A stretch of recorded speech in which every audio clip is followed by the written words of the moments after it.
Warning: this story contains elements of horror and may not be suitable for all people.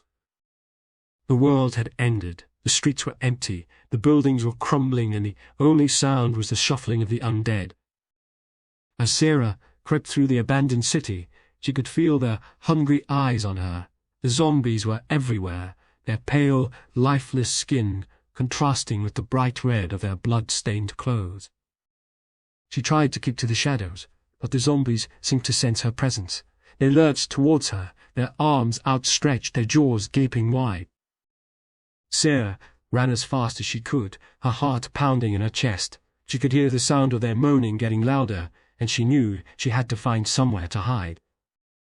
She ducked into an old department store, its shelves long since stripped bare. She ran to the back of the store and locked herself in the storage room, hoping it would keep her safe.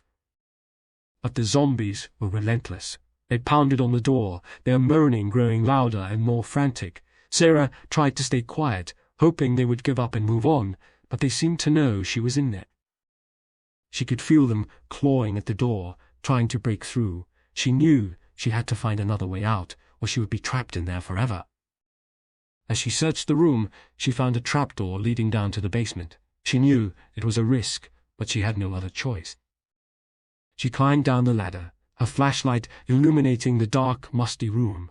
It was filled with shelves of old canned goods and supplies, but something caught her eye in the corner.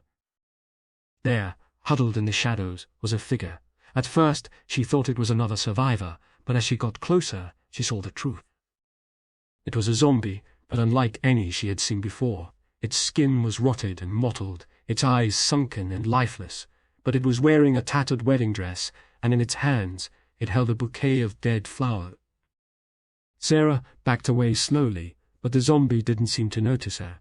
It just sat there, staring at the wall, lost in its own twisted memories.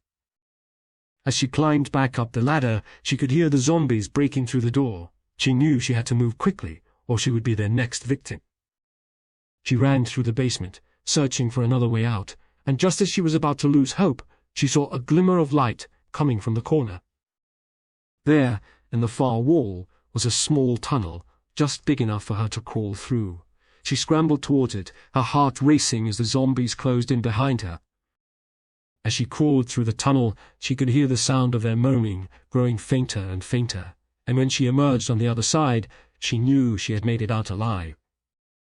But as she looked back at the old department store, she could see the zombie in the wedding dress still huddled in the basement, and she knew that, even in death, it was still searching for something it would never find.